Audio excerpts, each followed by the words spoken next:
Good morning, good morning, good morning, and welcome to Side Spot. Great morning, great morning. I've been to the gym already this morning, and I don't typically go early on Fridays because it's so pressing, because I have to go to the gym, drive back here, and get myself not physically prepared, because my material's already together on the previous day, if not earlier in the week. But it's a matter of getting my head clear and focused, because whenever I'm doing these shows, I like to make sure that I'm as accurate as possible in giving very clear examples on these different methodologies that I talk about using to help all of us, not just you, the listeners, the watcher, but to help all of us bring about change in our lives. And when you hear yourself say something, and when you study something, and when you perform research on areas of concern, excuse me, you really delve into it, and you really begin to have what's called an experiential process of learning. Because it's very easy, especially for me. I'm an intellectual, so I can sit down and read something, regurgitate it, and that's it. But throughout the years of my life, especially the last nearly 19 years, I have made the practice of reading in portions, small portions, and kind of letting that kind of marinate in my mind, in my heart, into my spirit, and see where the connect is. To see where the connect is. I heard a presenter the other day going over group rules for a session she was about to present. And one of the things that she said to them was that she believed in the philosophy of, if the shoe fits, wear it. If it doesn't, find your size. And I had to sit and really listen to that. I said, okay, well, a lot of times we will go with, if the shoe fits, wear it. If it doesn't, disregard it. Or if it don't apply, let it fly. But in listening to that statement that she gave, that if the shoe fits, wear it, and if it doesn't, find your size, means a whole lot. It means that we easily dismiss or discount something or make something trivial or irrelevant to us because our current thinking says that it's irrelevant. Our current thinking says that it's irrelevant. And we have to understand, again, the body takes care of itself, the brain, the mind will kick right in and defend you from anything outside of you that is a perceived threat or an actual threat. And most of our threats are perceived.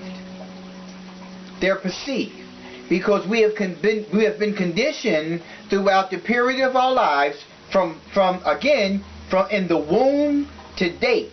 We're constantly conditioned, we're constantly influenced, we're constantly being given information that helps us to form an idea of the rest of the world.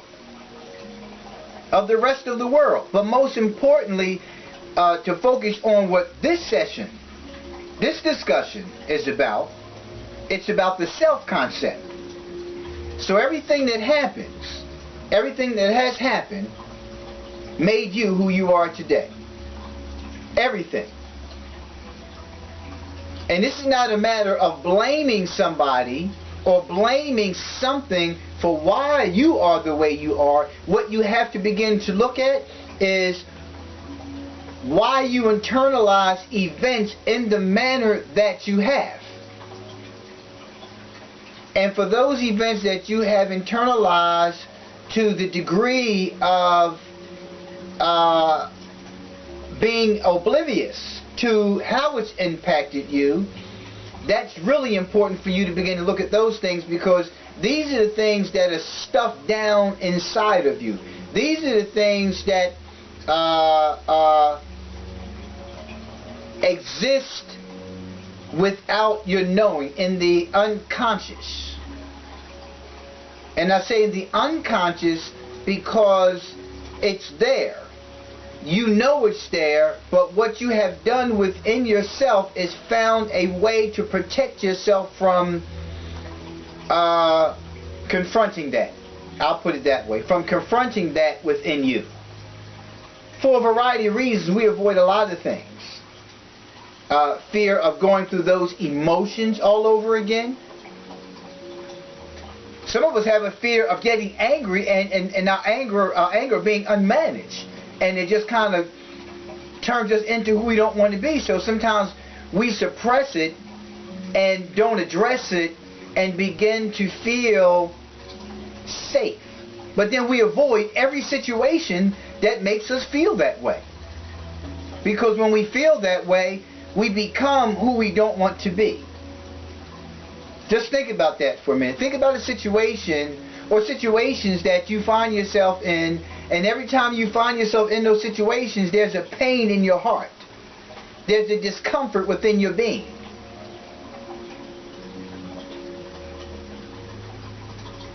It's a song that you hear that makes you uncomfortable. It's a scent you smell that makes you feel uncomfortable. It's a behavior you see from another person that makes you feel uncomfortable. And the behavior doesn't always have to be toward you. The behavior can be towards someone else.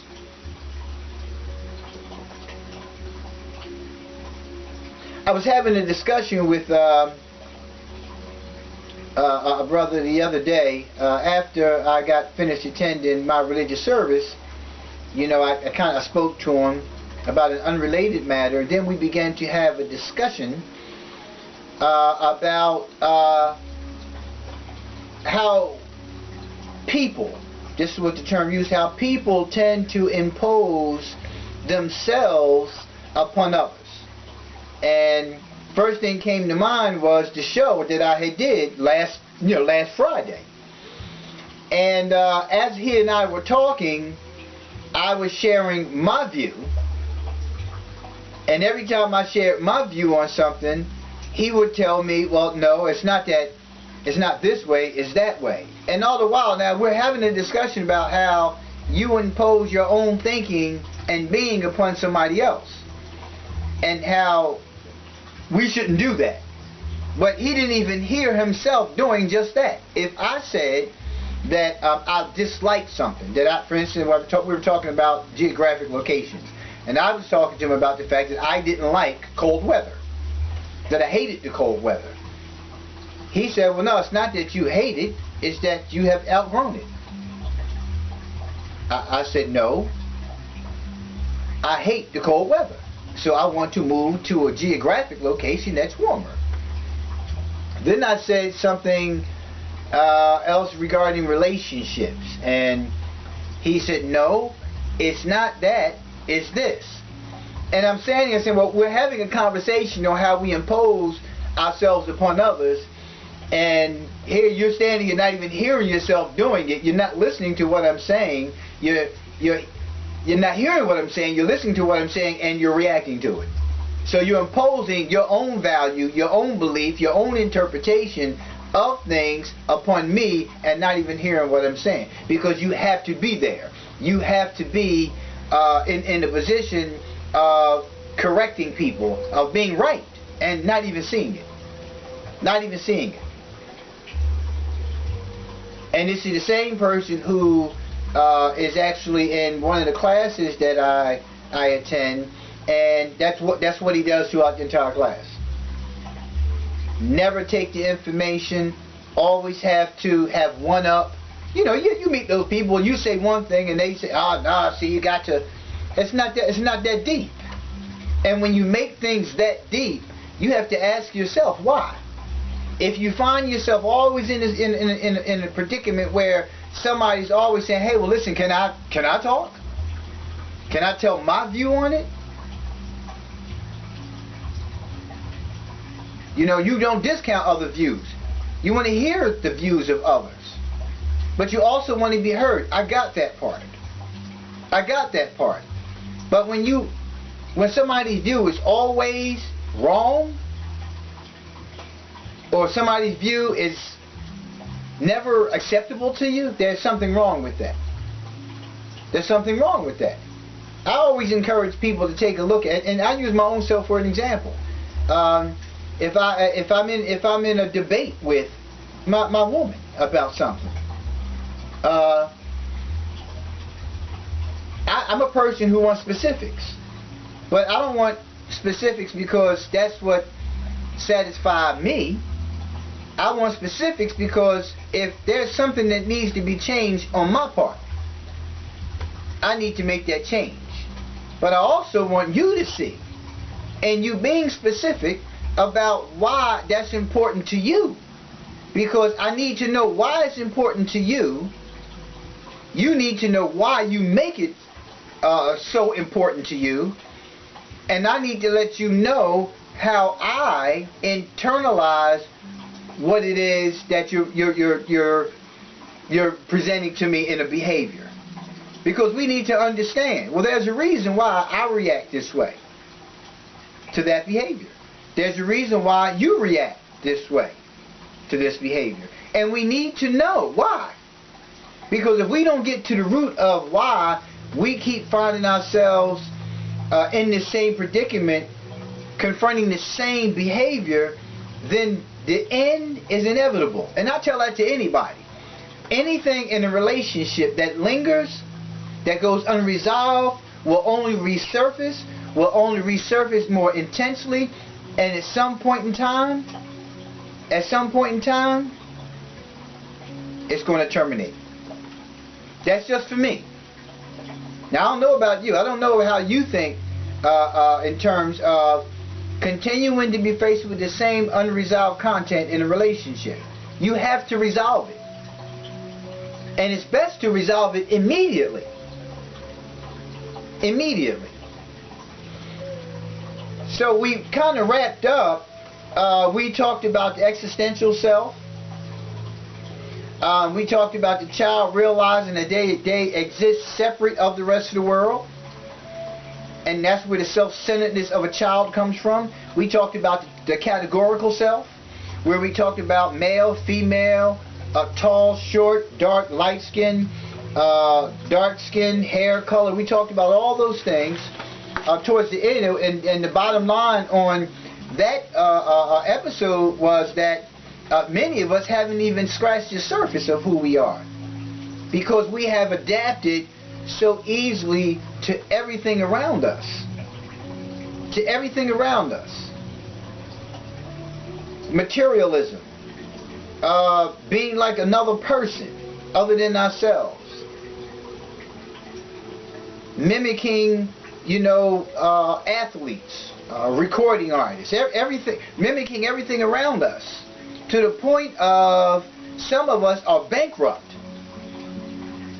Physically, emotionally, and spiritually, because we put forth so much effort, energy into trying to be who we're not, into trying to be liked by other groups of people, by another person, even trying to change in our relationship to befit our partner. We get so lost in all of that. It is so energy consuming to do that, because the end result is, if you're doing that, it will never be enough. You have to realize that man is never satisfied. Man is never satisfied. Man will always demand more of you. And when I say man, I'm talking about humanity. I'm not talking about male. I'm talking about man. I'm talking about woman, man, child, adult. Doesn't matter. But you can't always please man. You have to please yourself. You have to do things that are pleasing to you. But depending on how you see yourself in the scheme of this world will really determine how much pressure you put on yourself to be other than. So,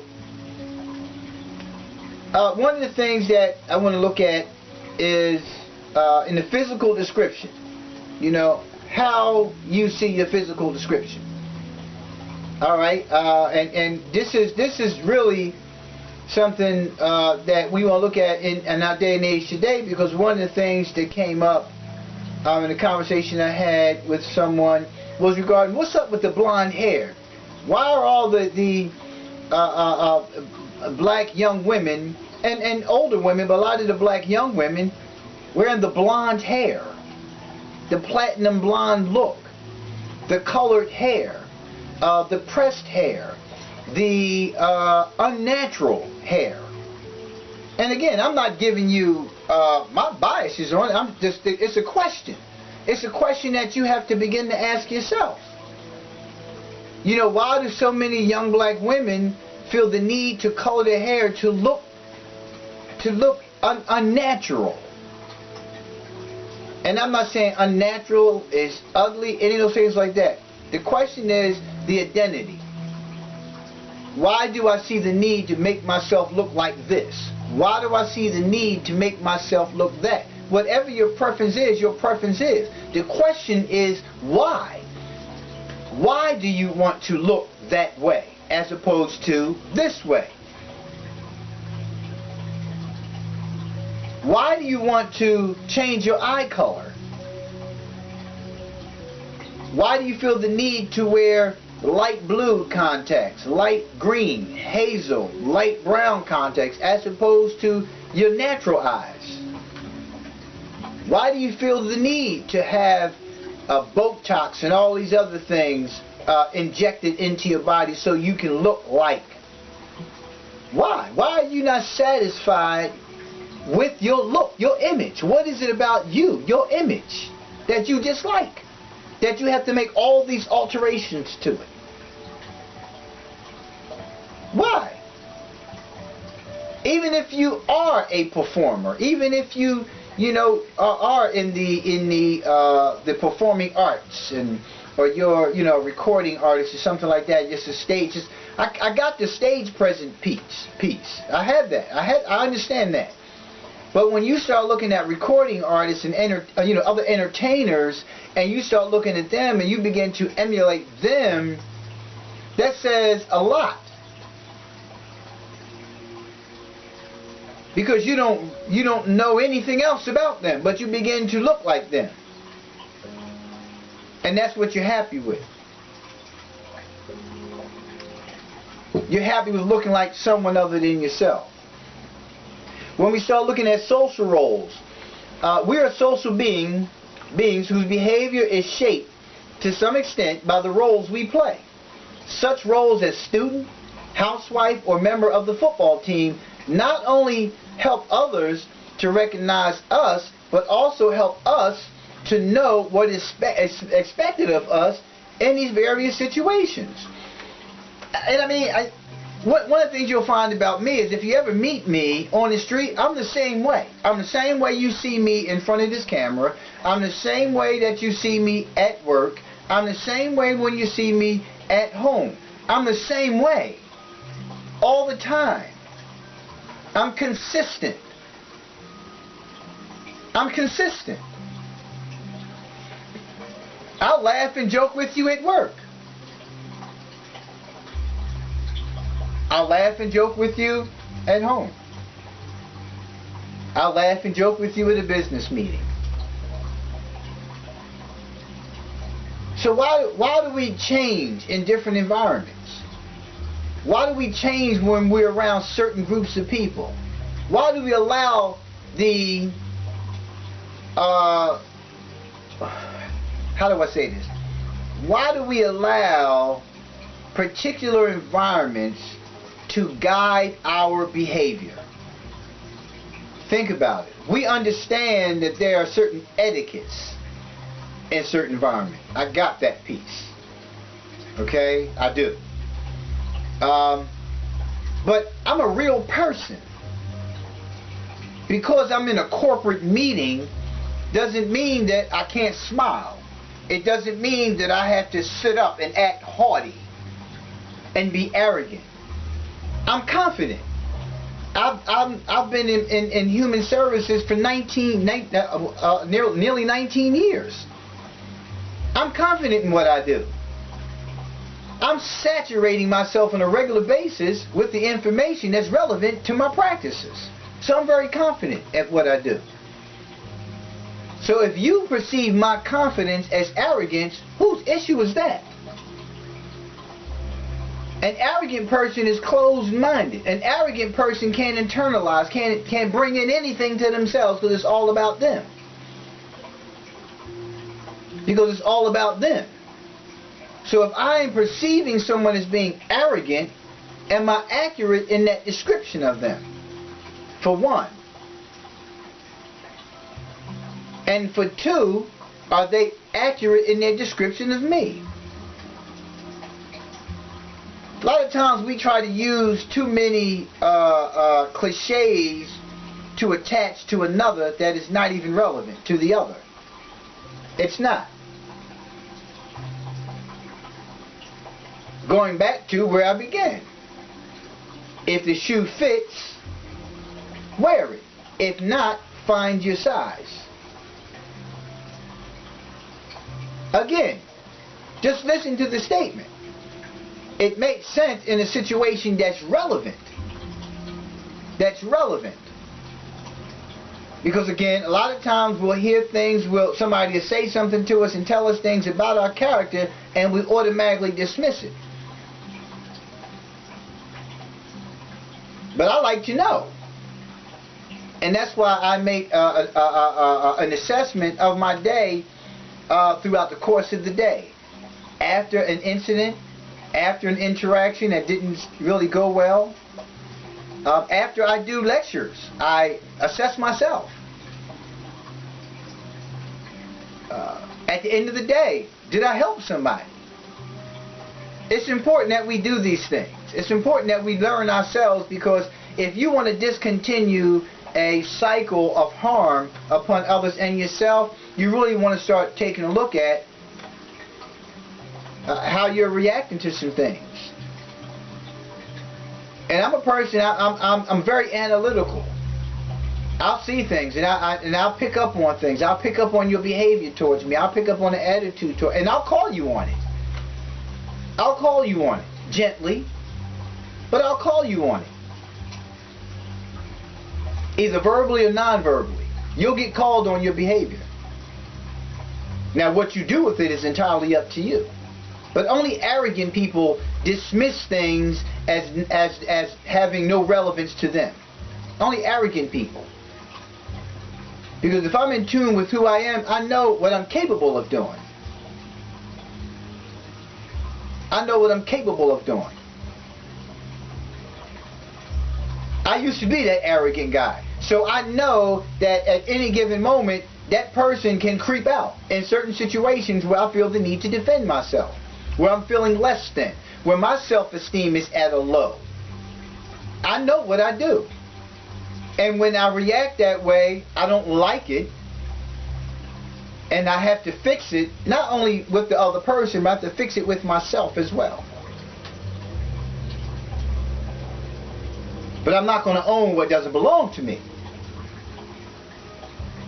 Doesn't mean I dismiss the circumstance.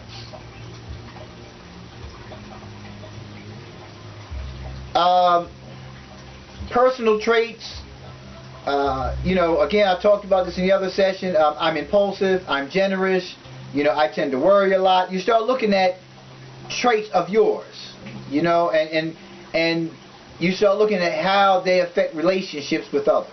If you're impulsive and you know you're impulsive, don't dismiss when somebody confronts you about a situation where you act impulsively. If you know you can be impulsive, or you haven't even worked on that area of your personality. Some people know they're impulsive and don't even recognize, give recognition to somebody saying something about the behavior. You know you're impulsive, and what you just did was an impulsive behavior. So fix it. So fix it. If you're a person who is generous, that can work against you sometimes. That can work against you sometimes. But you're generous. And if somebody says something to you about the fact that, yo, you just being too nice in the situation, you know, that's why you keep finding yourself in a position when people are walking all over you. And you dismiss it. But you know you're generous, and you know some people will take advantage of generosity. I've been told that I'm too accommodating, and I look at my life and I see situations where, you know, my being too accommodating has put me in a predicament with them where they think that it's okay for them to do certain things or say certain things.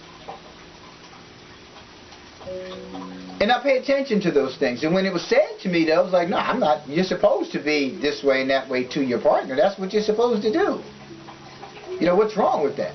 What's a lot wrong with it if you're finding yourself in a predicament whereas you're always questioning, why is this person making such assumptions or have these expectations in these particular areas of you?